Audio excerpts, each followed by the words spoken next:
Alright,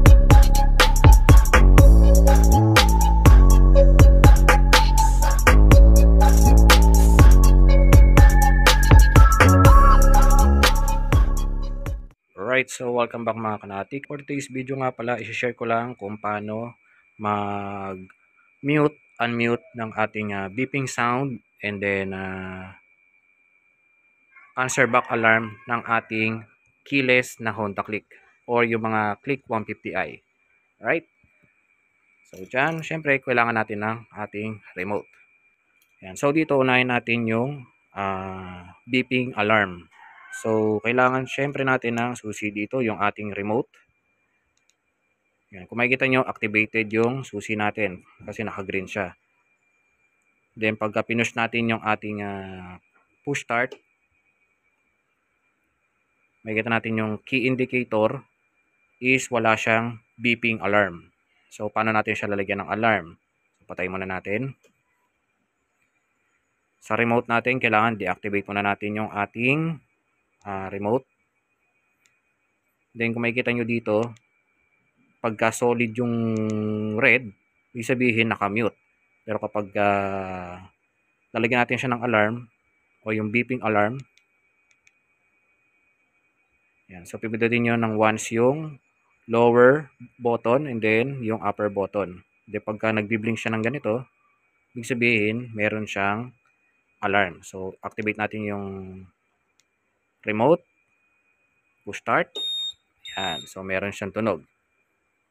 Tapos, pag pinatay natin, ganun din, meron din. Yan. So, de-deactivate natin ulit yung, or i-mute natin yung beeping alarm. Deactivate natin yung remote.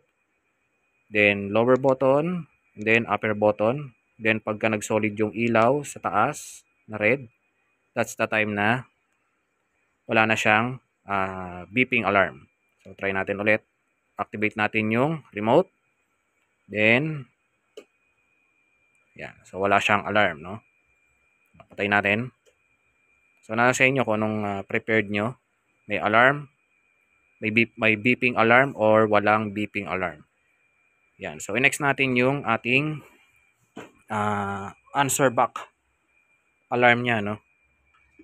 So, dito, yung answer back alarm niya is ito, yung sa taas. Yan. Kung makikita nyo, nagbi-blink siya ng walang tunog. So, naka-mute or deactivate yung ating answer back alarm, no? So, paano natin siya bubuksan? So, ilo-long press lang naman natin yung ating upper button. Yan. So, meron na. Yeah. So, ganun lang kadali yung sa may answer back, no? Paano natin siya i-deactivate? So, long press lang natin yung upper button. Then, pagka umilaw na yung red, wala na siyang answer back alarm. Yan. So, yun lang naman yung dalawang pwede nating i-mute or unmute. One is yung answer back alarm niya. And then, second is yung beeping alarm niya. Right? So, paano naman kung nakalimutan mo kung naka-silent or hindi ang iyong motor, especially pag tatakas tayo kay misis, no? Gagamitin natin yung motor tapos di natin alam kung naka-alarm ba o hindi. So dito,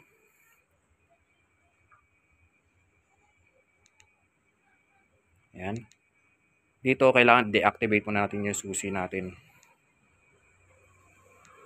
Yan. And then from deactivate na susi, dito makikita kung press mo lang yung lower button. Pag solid yung kulay, ibig sabihin nakamute tayo.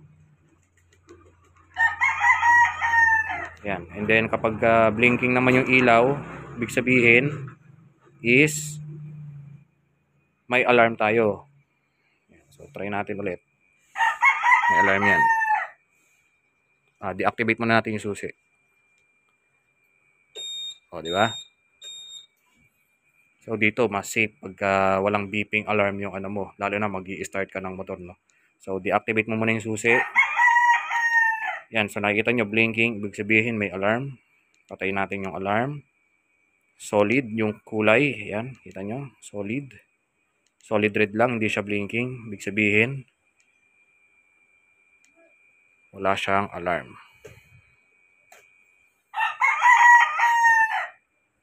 Dito naman sa answer box, di natin siya monitor kung may alarm siya o wala, no? Kasi ipipress mo na kagad siya eh. Not unlike ng nakamute talaga. Hindi mo na kailangan siyang hanapin kung nasaan. Actually, ginagamit lang naman natin to pagka halimbawa, nasa parking tayo, hindi natin alaman kung nasaan yung motor natin. Mas maganda may tunog yung answer back alarm mo. Right? So, yun lang naman mga kanatik. Hopefully kahit papano is nakatulong itong video vlog natin for today. So, you know the drill. Please like, share, and subscribe. And don't forget to hit the notification bell para lagi ka updated sa mga videos na i-upload ba natin. Once again, ako ang inyong lingkod, Click Natik, signing off.